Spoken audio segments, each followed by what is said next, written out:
I was going to go to this game today. I'm so glad I didn't.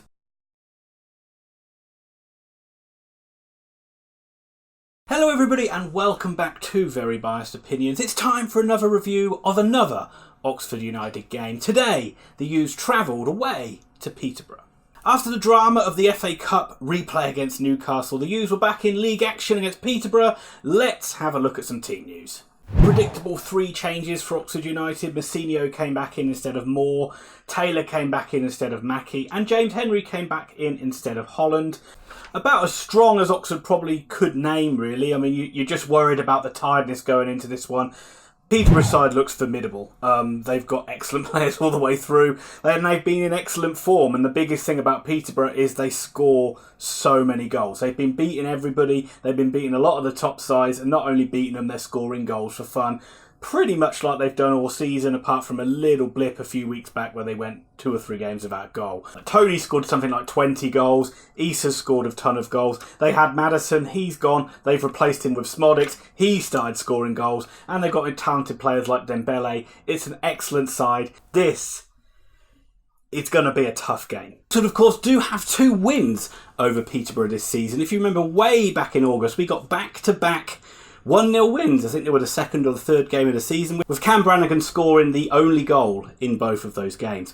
What odds would you get on that today? I would imagine they will be pretty high.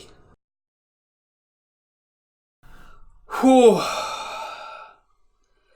February's going to be a long month, isn't it? It's going to be a long and painful month. Oxford were absolutely destroyed this afternoon. The game finished. Peterborough United 4. Oxford United 0. I have a feeling this might be the sort of game you have to hide behind the sofa or watch it through your hands like that. And yeah, Peterborough didn't really disappoint. It did take them a while to get going. The game didn't really kick into life until about the half-an-hour mark.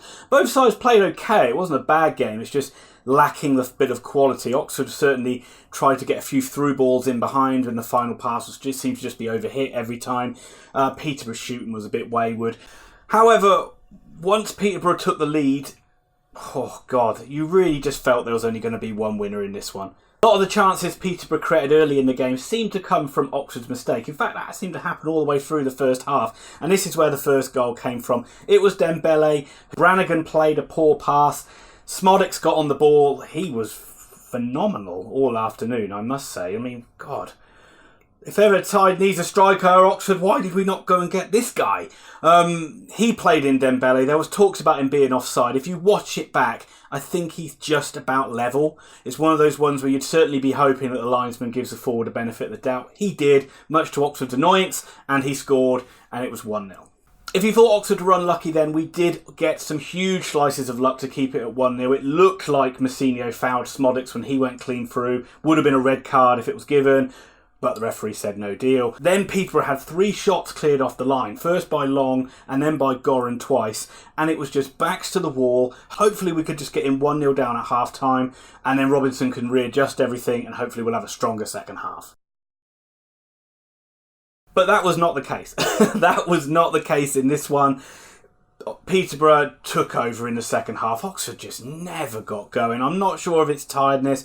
That's what they're always going to put it down to, aren't they? The tiredness from the Newcastle game.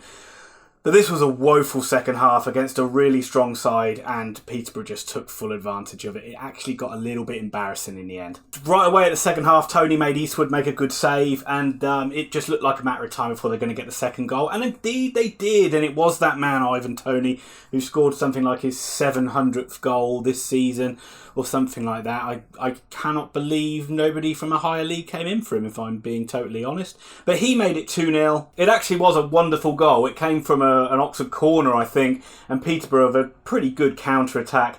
Smodics again at the heart of it, played a ball across Oxford's defence, and Tony was there to tap it in. 2-0 down. Oxford looked dead on their feet.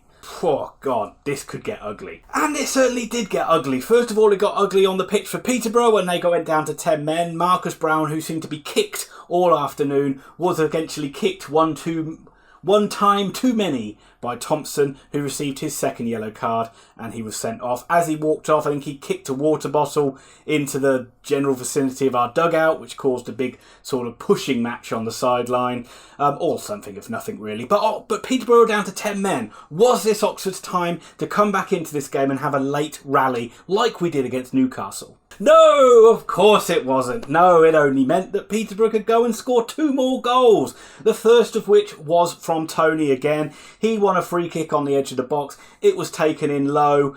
Oxford were pretty slow to react, and it was sharp work by Tony. He got free at the near post and just hooked the ball in past Eastwood.